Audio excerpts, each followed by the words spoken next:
I just got this new lip liner. Hello, I'm Danny the Tiege. This is Beauty Manifested. I have a beautiful, beautiful message today. Wow, I just came out of meditation and prayer, and it was just such a beautiful world. So first off, this is a channel for storytelling. It will make sense for you to subscribe so that you can understand my full story. If you just hop in on this one video, then my perspective may not make sense to you. But either way, I'm so happy to have you here. Thank you for joining me. My heart is full of gratitude. Even if you just hop in on this one video, that's fine, but I would just say please don't leave any mean comments in the comment section, because if you only see this one video, then you don't really get a understanding of my full perspective, and so it may not make sense to you, which is fine. Just be nice in the comments and subscribe if you want to hear more. Okay, so I recently made a video talking about how I believe, well, not just, I believe, because I've received in meditation a word from God that the Bible should never be your end all be all, and be wary of worshiping anything, even the Bible, worshiping anything that is man-made. You should not worship anything but God, right? So that was the message I received. And even with that though, I do believe that the Bible is very important. And when I was without the Bible, I was absolutely like leading a life that I didn't want to lead. So the Bible can be really, really helpful. There's a lot of wisdom in there, and I think it's beautiful and wonderful. And so the reason that this even came about, so I'm gonna be all over the place, okay? That's why you should subscribe, watch my other videos. If the way that I tell stories doesn't resonate with you, then I might not be for you, because I'm definitely someone who hops around and I'm kind of crazy and I go all over the place. Okay, so how this all began is I was on TikTok earlier, and this video came up and it said that zodiacs, and it was just after, so I made a video earlier actually talking about zodiacs and how I actually love astrology, and how they even talk about astrology in the Bible and all of these things. I've just been into astrology for a long time, but that once again, we should not make anything our God, and we should not be worshiping astrology. And the only truth, I also have a video about this on my YouTube, the only truth is God. God is the only truth. Man does not know truth. God knows truth, right? And so it would be ignorant and ungodly for me to say astrology is truth, astrology is truth. It's not. Even science is not truth, because it's evolving and it can change, and God is the only thing that's all powerful, and something that's true today could become untrue tomorrow, literally, because God is that powerful and he can switch it up whenever he feels like, right? And so obviously, no, astrology is not ultimate truth. However, the way that I view astrology is that it's a language that we can use to describe different personality traits that manifest on earth.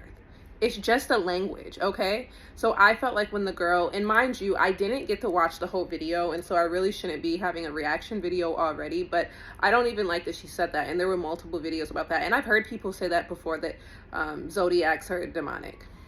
Granted, I don't have a lot of research on it, but I feel like people just start worshiping things and making it their truth and making it their God, and that's when it becomes ungodly, because there is no truth but God.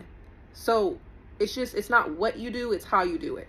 And that's my reaction to it. Where was I going with this? That it's a language that we use. So you're not going to be like, oh, Spanish is a demonic language. Oh, Latin is a demonic language, blah, blah, blah, blah, blah.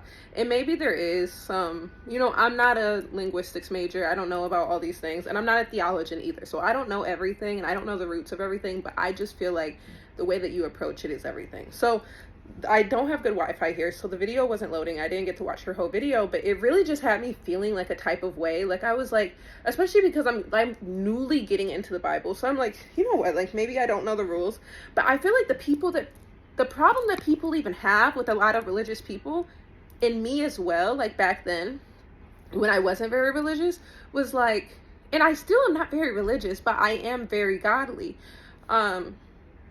is that they're always trying to tell you, oh, this is good, this is bad, this is good, this is bad, you can't do this is sin, and it just feels like they're just making all these rules for your life. And I'm like, this is kind of weird. Especially, and then what I didn't like is I grew up Catholic. This is going to be a little silly, but I grew up Catholic, right? And our pastor, our priest, was a white man. Wonderful white man, loved him to death. Father Thomas, may he rest in peace. Wonderful man. Love him to death. He was in Detroit. I went to the Sacred Heart.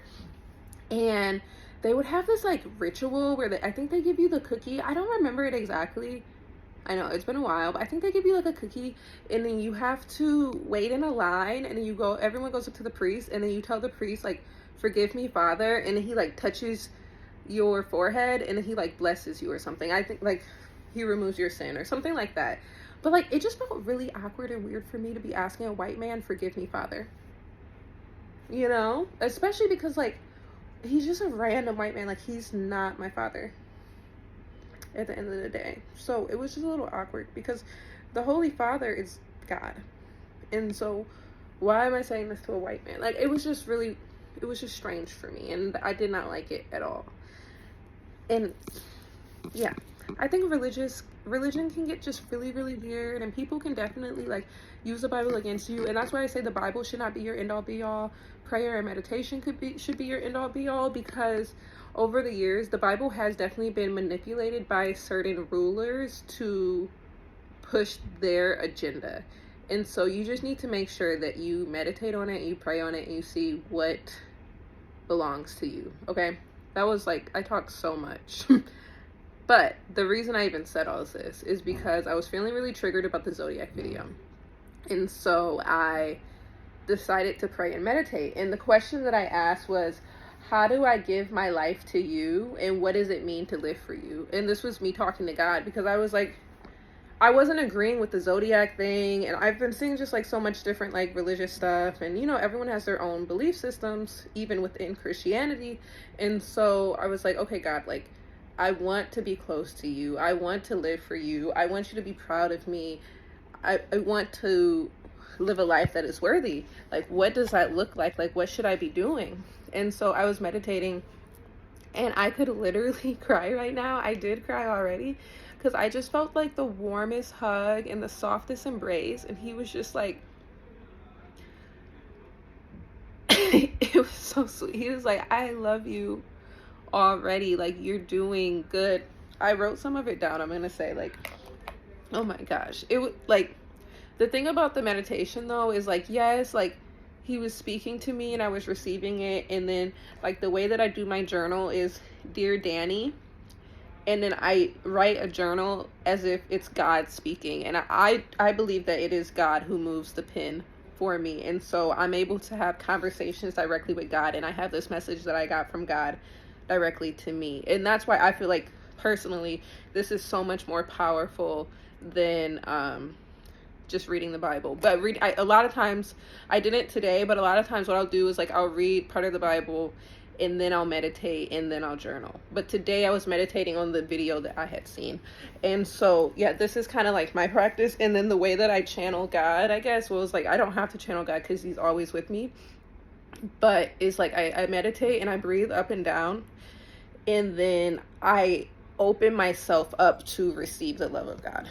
Because I noticed that I think it's a lot easier for children because they don't know to be scared, but like as an adult it can be scary to like open your heart and to be open to receiving. Because, you know, like if you've ever had like nightmares, or if you like night terrors, you've seen things. I used to have it really bad. I used to have these horrible nightmares growing up, and I think that's probably when I began shutting my heart to God, because I didn't want to receive like the scary stuff, and I didn't know how to like process it, so I just closed myself completely. But then I wasn't able to receive from God either because my heart was closed. I don't know if this is making sense. I probably sound like a crazy person, but like this is my real experience. So anyways, now that I'm opening myself up to God again, first I have to just like meditate, go into a space where like I'm opening my heart, and I'm like, okay, God, like I want you in my life. Like I need you here. Speak to me. And I'm just like, you know, feeling that channel. And then I'm like breathing up and down, and then eventually I'll kind of like feel it open up. And like sometimes your mind will wander, and that's fine.